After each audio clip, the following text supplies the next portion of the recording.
Let's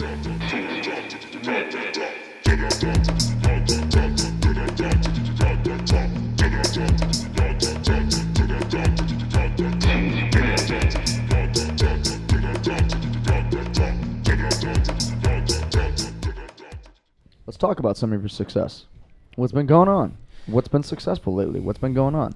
I mean, I'm in New York City, living by myself in my apartment and selling my paintings and buying my material and flying around and doing collaborations here and there. And I'm eating healthy, and that is success for me. The fact that I can see that. It's not about how much money I'm making, or it's about being able to see that I was able to move from Paraguay and be in New York and live as an artist full time. Mm-hmm. Good or bad. There are months that are worse, there are months that are better, but I'm doing it. Mm-hmm. So that is success for me. Mm-hmm. So I feel successful now. And I don't compare myself with other people as well. Because you're always going to find, you're always hanging yesterday with like these big artists. They're friends of mine. I just don't compare myself. Everybody has their own path, and I'm respecting my path. And I think God has a plan for me, and I'm respecting that. So all I do is just work and make sure that I'm focused and clean and do my work, and everything is going to fall into place. And then eventually maybe I'll make more, and I don't know, but I'm not focusing on You're not focusing on that. money and the thing. I don't give a shit. Of course, it'll come. You don't have to focus on it. And it's also not about it at the end of the day, right? It's about you being happy.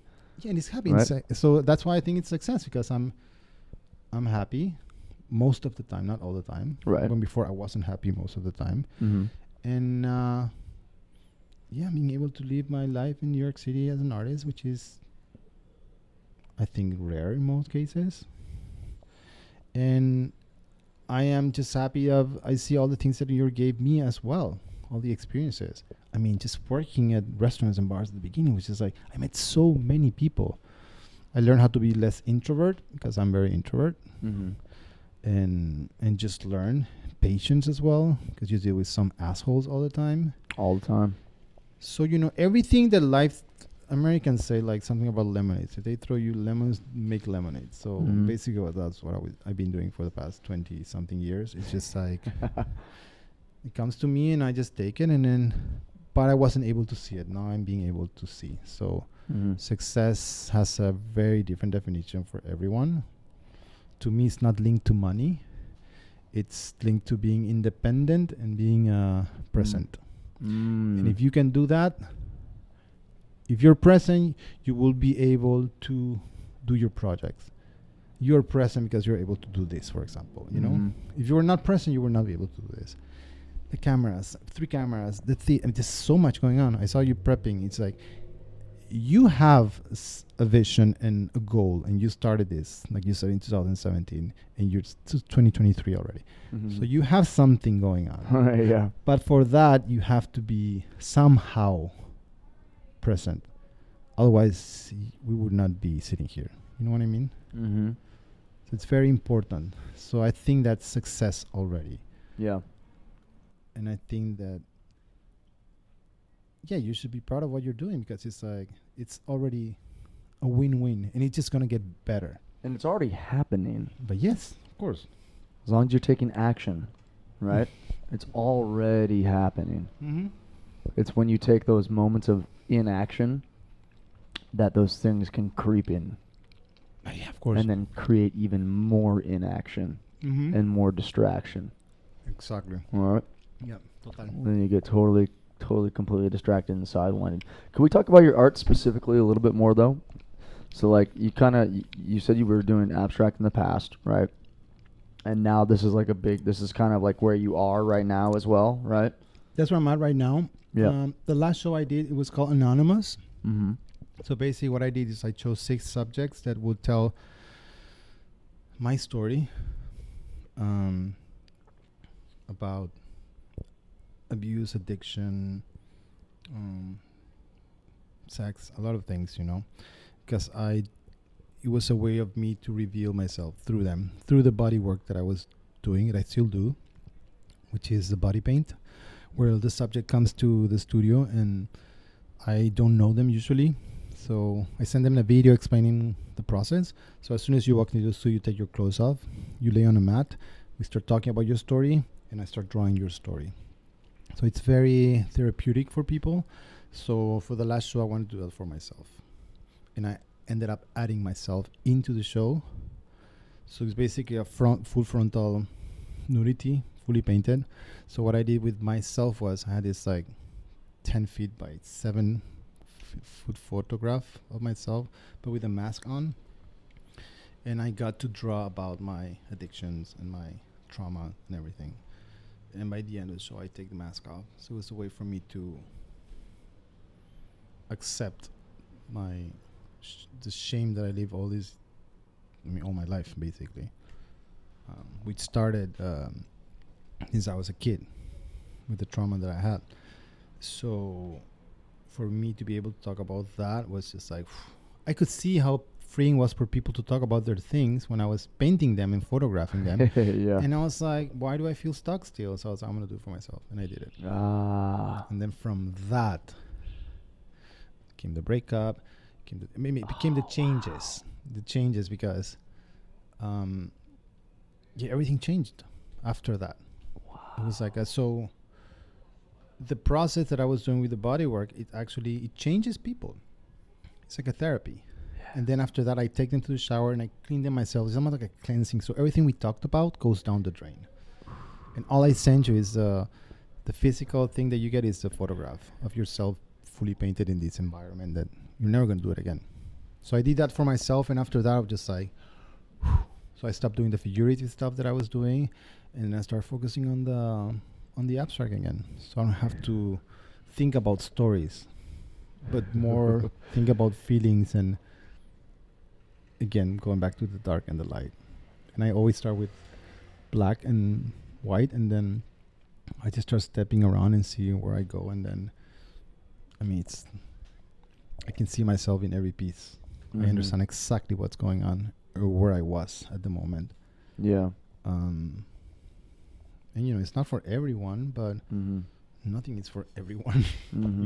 I can, as long as it's making me feel good, or it's making me take out of my discomfort, and I feel good about it. So I think that's what your work should be. It works for me. I think success is just doing what your vision is, because that brings authenticity to the work that you do. Yeah. And just do it.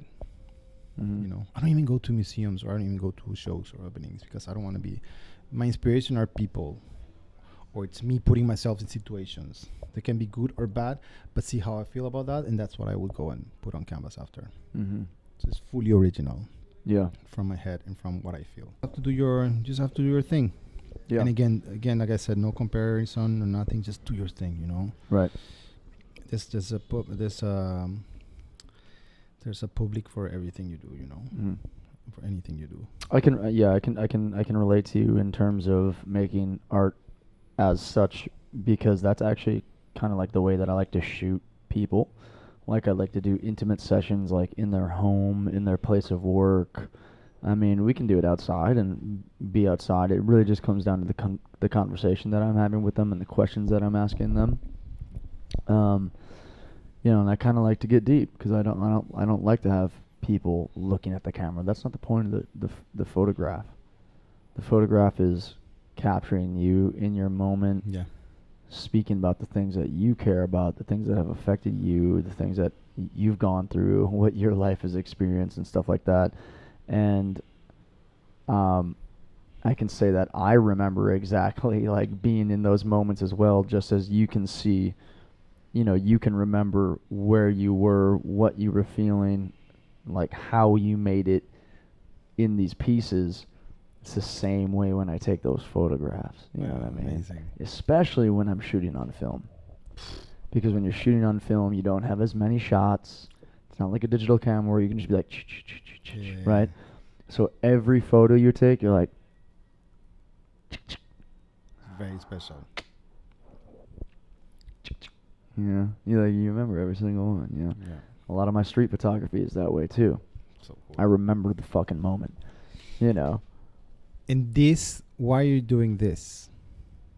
The podcast? Yeah. I mean, I think it's... What are you getting? I love having conversations with people. You know, I've always been good with people. I think you could feel that, like, from when you first met me. And, you know, like, I'm not trying to, like, divide people or be judgmental. You know, I let people be who they are. Like, sure, we all judge. Of course I judge people in certain situations. Absolutely. But, you know, I fucking love these conversations, getting to sit down with somebody. And, you know, after bartending and having thousands, if not legitimately millions of conversations, especially in New York, living in New York, not only living in New York, but also bartending in, like, not only some of the, like, the most high volume places, like, ever, that you can get, like, in a bar on this planet, right? I've always just been good with people, man. Like, ever since I was a little kid, like, you know, we had taken in some kids, like, some of my, like, kids that I went to school with and that I was friends with, you know what I mean, that, like, had, like, a really bad home situation, or, like... And you would take them in? Yeah, we would take them in for a couple days at a time. They'd stay at my house, you know what I mean? I was always, like, helping people. Yeah. And I still am today. Like, you know, I used to do stuff for special ed kids when I was in high school. You know, helped a lot of, like, minority kids when I was in like, even in, like, middle school. You know, like, putting fucking beds in their houses and shit because their family couldn't, you know, provide that for them. Like, kids I was going to school with and shit. And, you know, I was a volleyball coach for a long, long time through through college. Okay. For like 4 years in college, and a year or two after college I was doing that. And, you know, I was coaching volleyball before I came over here. And the nonprofit that we do is, it's called Lights Out Volleyball. It's a nonprofit started by my friend Herschel. He's Indian, and he's from Chicago, but he's Indian. The whole point of the nonprofit is to bring the sport of volleyball to communities and that don't have access to the sport, and a lot of these are minority communities and super, like, marginalized communities and stuff like that.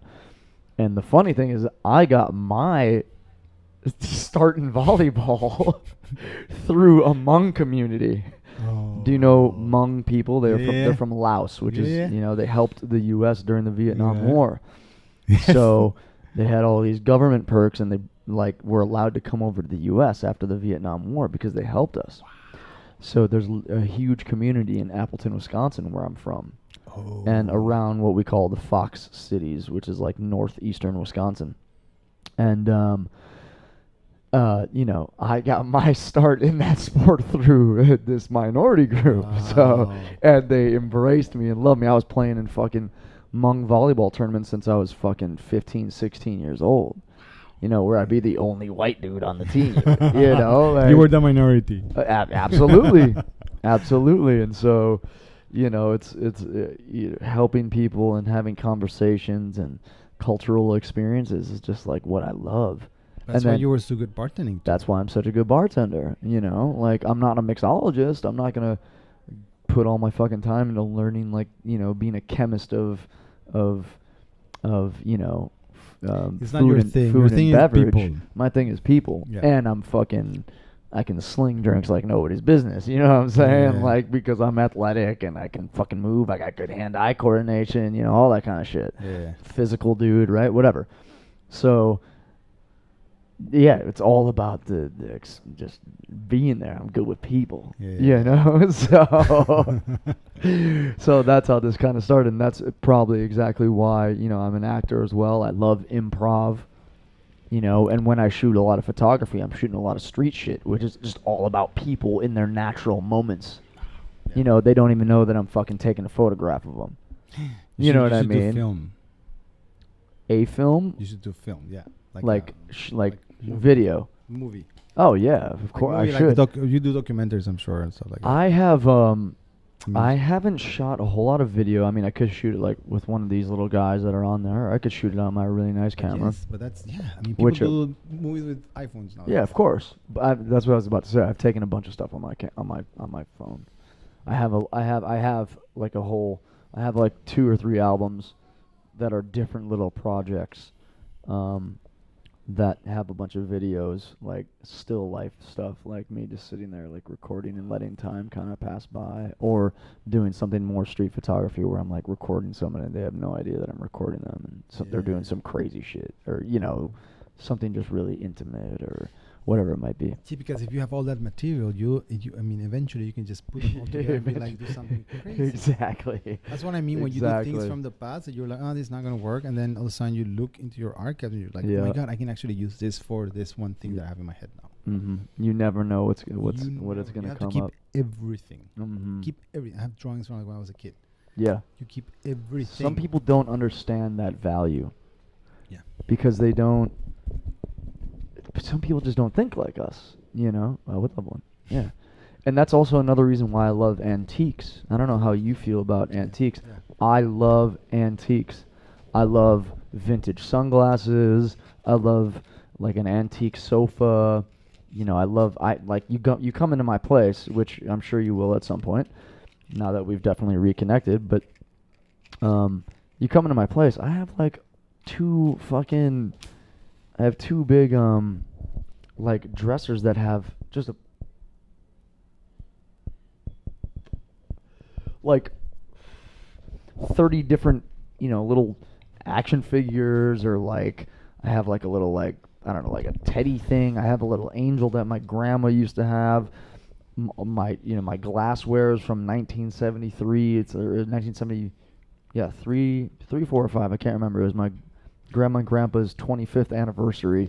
What is it about these objects? It just takes you somewhere? Objects are just... I love, like, showing time. That's cool. Yeah.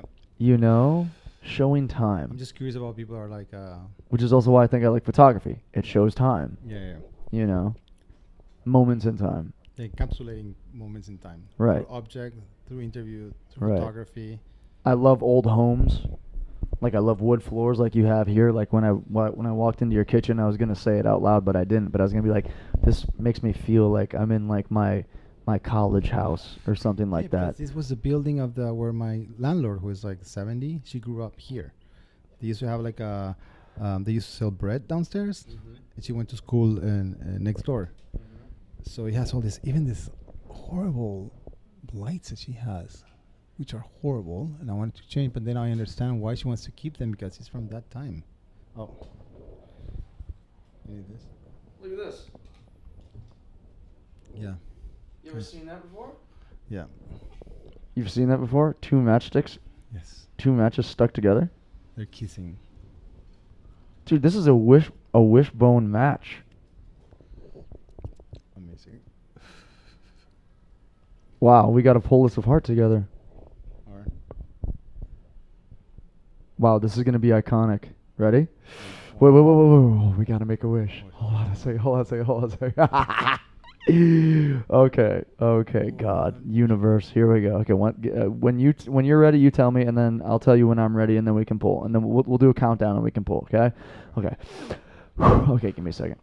What do I want to wish for? Let me think about this one. Okay, cool.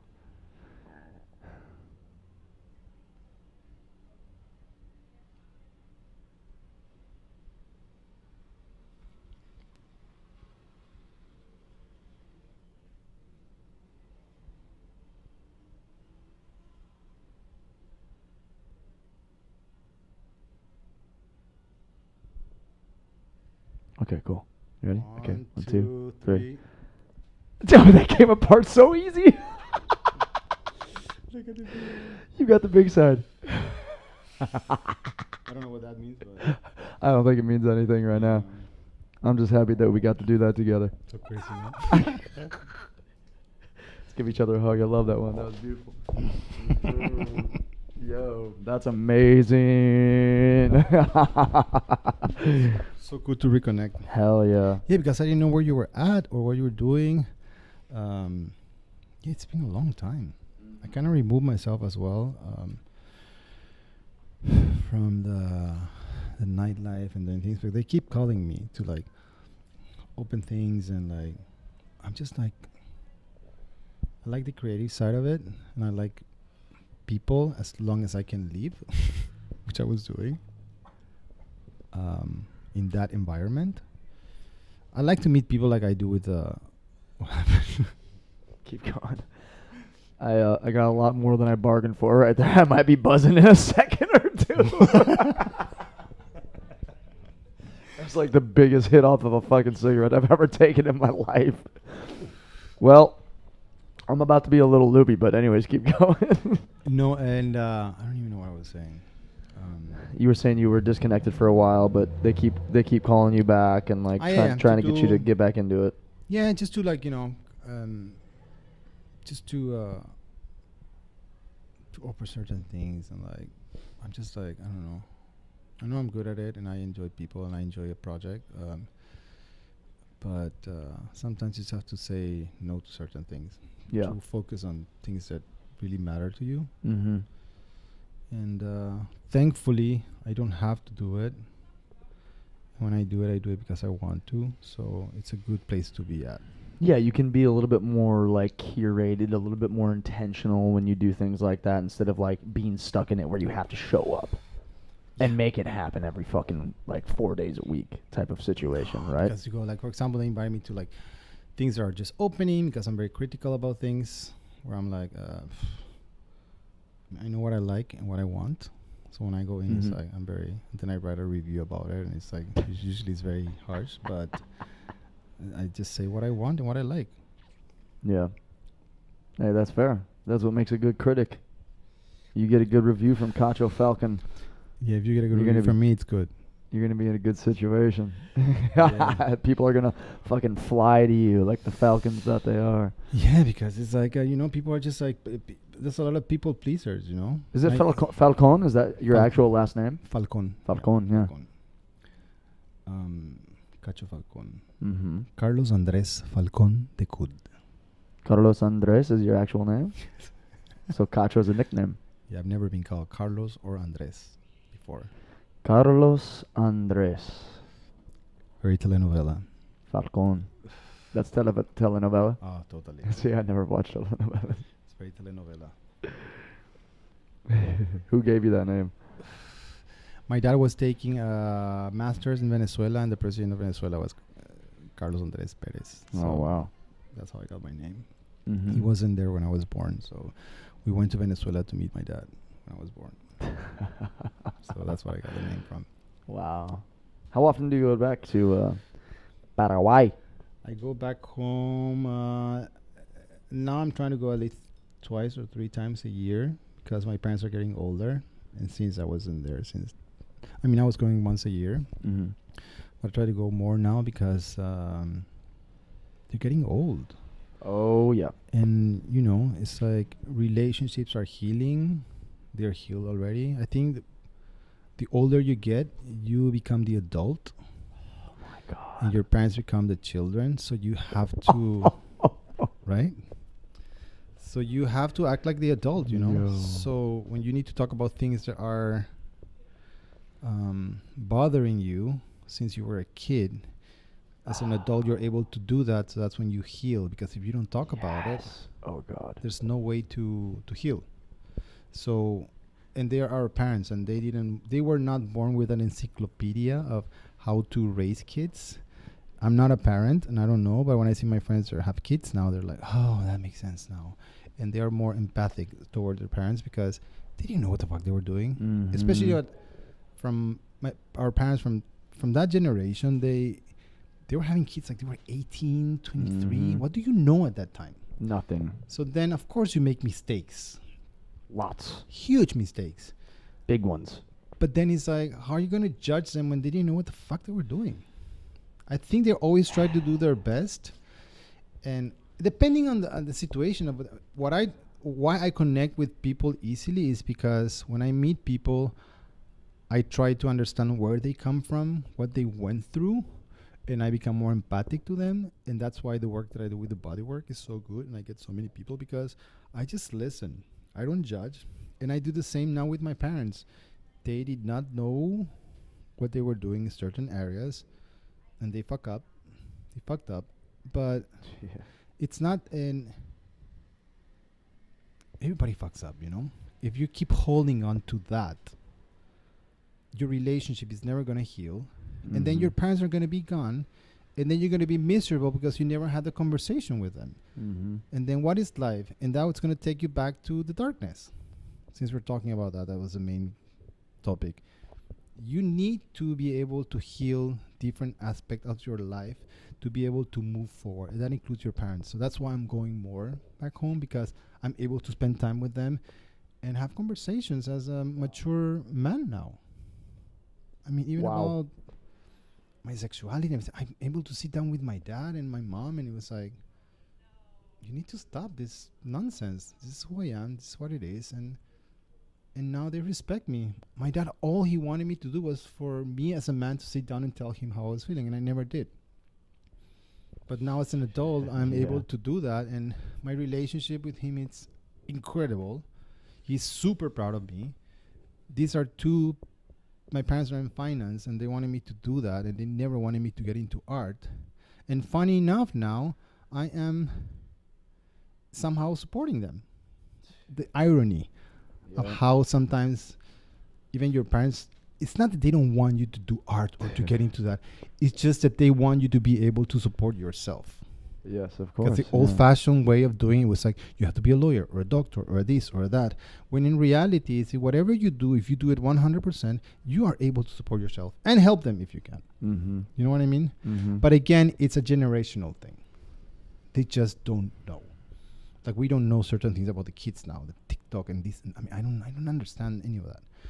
And the way they think, they are years ahead from where we were. Yeah. The acceptance and it's so much more different. Imagine us trying to understand the kids now. Imagine them trying to understand us. So it's like, why would you be a bitch about it? And that just shows maturity as well, you know? I think I'm maturing, so I'm able to actually spend quality time with them. You're getting through it. And I want to spend time with them. It's not that I'm obliged to go there because they're getting older. Yes, I feel a pressure because I want to spend as much time as I can with them. But when I'm there, I try to make the best of it. Or then why go? Then just don't go and see your parents, and that's it. And deal with it. And never talk to your dad or your mom again. But it's going to bite you in the ass later in life because you're like, why didn't I fix this when I could? Because you are the adult now. Bam! But that's the way it is. That's the way it is. You have to. And again, it's about your mental health. Like, it's such a big topic now, the mental health thing. It's like, that's one way to do it. You have to heal, starting with your parents, to be able to move forward. Otherwise, it's like going back to the loser feeling. It's like, of course you feel like a loser because you didn't do what your parents wanted you to do. And it's like, in their eyes, you are a loser until you prove them wrong by sitting them down and telling them what you decided to do, what you do, and why you took that path. You have to explain them. Somebody told me once, you have to explain them as if they were 5-year-olds for them to understand, because they don't speak our language. They don't speak our language. Yeah, I got a really big gap with my parents' age as well. My mom is really good at like kind of keeping up with the times to a degree, but my dad is completely disconnected. He's way too old. My dad's 75. I don't know how old your parents are, but yeah, like around that age. You and I are going through that same situation. Like, I was home about a month ago, and it was probably the best trip home that I've had in 10 to 15 years. Wow. And I had that moment where it was like, oh, okay, now I'm teaching you. Yeah. Like, that moment happened finally. And then at that same time, it was also that moment of like you're getting old, and I'm actually seeing it now, type of situation, But you're maturing. and hearing it, and like now, just like you were saying, like you're trying to go home more. Like I'm trying to get home more and spend more time around Yeah. them, because now it's getting serious. Where it's like yeah, you gotta take care of those things before it's too late. Yeah, because then You know. you're gonna regret it your whole life. You're gonna live with that shit Mm-hmm. if you don't fix that, you know. And if they don't want to do it, then you have to be the adult to sit down with them and just talk about how you feel. Mm-hmm. You know, this generation doesn't like to talk about how they feel, especially dads. So Oh, you have to God, sit yeah. down and be like, this is where I'm at, and I'm happy. And at the end, you know what? Your parents, all they want, no matter how fucked up they are, they Yeah. just want their kids to be happy. Period. Yeah. Period. That's true. That's true. That is regardless of, you know, no, my dad was a this, or he was an addict, or it was like, yeah, because they were fucked up. And I think Mm-hmm. you were able to feel that 15 years later because you're also in a different place. Yeah. You're obviously taking care of yourself. So your mind is much clearer and you're maturing. So you're able to go home now and actually enjoy your parents. That's the difference too. If you were completely Yes. down spiraling with shit, you were not going to be, and you would just keep on blaming Yeah. them for everything, For because then you start everything. getting into the pity game again. It's like, yeah, my Yes. parents were like so bad to me, and they were like addicts and this and that, which I get. Yeah, it's horrible, and I know, but it's about you feeling good Yeah. at the end. Mm-hmm. It's about you at the end, Mm-hmm. because you need to be able to. They're gonna die. That's a fact. But you Mm-hmm. need to be able to heal before they're gone, because then you can keep on moving forward. Otherwise, you're going to be stuck there. Not fully, but there's always going to be something in the back of your head like, Oh, yes. why didn't I do that when I could? And thankfully, I have a great example through my dad, because he said I wasn't the best dad, and my dad was there until the end, taking care of everything. Him and, yeah.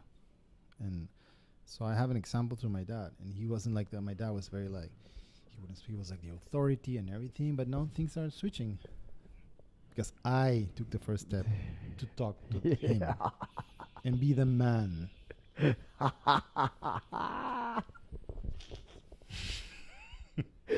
Yo, this is truth right here. You are speaking truth, kid. Like for real, dog. That is the fucking truth, man. If anybody listening to this I'm sure many people that are going to be listening to this can relate, and that's some words of wisdom right there, for real. Let's make it easier for us. You know, why complicate more things when life is already fucking complicated? Yeah. So try to, but you have to go to the root Yeah. for the plan to be able to be nice. Otherwise, it's Mm. not gonna. Everything else you do, there's always gonna be this little thing there, and it's like, I don't want to live like that. I'm done with Mhm. that. I lived like that for many fucking years, blaming them for this. I'm done. Mhm. They did not have an encyclopedia of how to raise any of us, Mhm. and we're pretty good. I mean, I'm here sitting with you now, talking about where I'm at right now. In part, it's because of them. Because my dad sent me here to study, and because he didn't want me to get into theater back then, to do finance, and then I ended up doing my thing, and then now he tells me, it's like, I'm proud of you, because, you know, you chose what you wanted to do, and the thing is, you always had a dream and a goal. Yeah. That's the problem. When you don't have a dream or a goal, and you don't know what the fuck you want, that's when it's trouble. Yeah. And when you know what you want to do, you just go. It's just Yeah. like a Yeah, at least he could recognize that in you. That's big. A lot of people don't even have that from their father I'm or their parents in general. no. I mean, from the beginning, I knew I wanted to get into something acting, or like, I did dancing, acting, whatever. Painting, I always did, because it was my way of dealing with my trauma. Was about drawing what I was feeling, and then I Right. would hide my drawings when I was a kid. Mm-hmm. And I just kept on doing that. It's like my therapist, like, oh, you're like an 8-year-old. I want to turn you into an adult, and I never went back to therapy because I don't want to be an adult. But I am. I mean, I'm paying my bills. I'm doing my thing, and so just be careful with who your therapist is, because sometimes they can fuck you up big time too. Yeah, legit. But yes, because here, When they can't understand you, yeah, they'll fuck you up even more. ching ching ching ching ching ching. And I mean, my therapy was. No, I don't even want to get into it. Yeah, wow, that's crazy. That's a cool note to end on, man. The family and getting back to the fucking roots. Yeah, you gotta get down to the root and dig deep down there. So it's cool.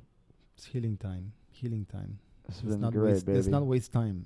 Fucking love you, bro. This has Love been you too. wonderful, for real. For real. Amazing. I'm glad we did it. It's crazy that we did this, right? Yeah. It's crazy that we did this. And I Amazing. wanted to come over here specifically just so we could be around the art, and Yeah.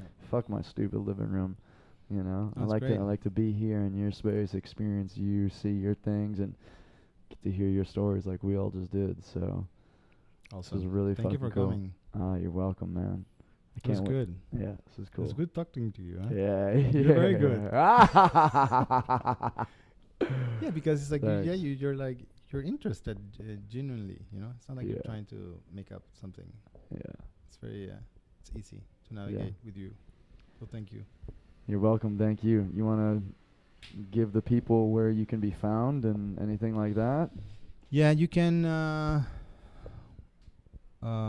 I think Instagram is the easiest way to find me. It's Cacho Falcon Art at. That's my. No, I don't want to give my. Cacho. Well, I think we know it now. Just go. It doesn't matter. Yo, if you're looking for a business inquiry, I'm sure you can assume what he was about to say. Cacho Falcon Art is my Instagram, and if you want to see the abstract work, it's Abstract Falcon Art. And if you want to see the body work, is Cacho Falcon Body Series. But just go to Cacho. Cacho. Yeah, CACHO FALCON ART. When you go there, you're gonna see the other links to go and explore the body work and the abstract work. So my Cacho Falcon Art is more like me and it's me. Yeah. All right. Cool. That's goody. One too many podcasts. Cacho Falcon. Thank you, baby. Love you. Love you too.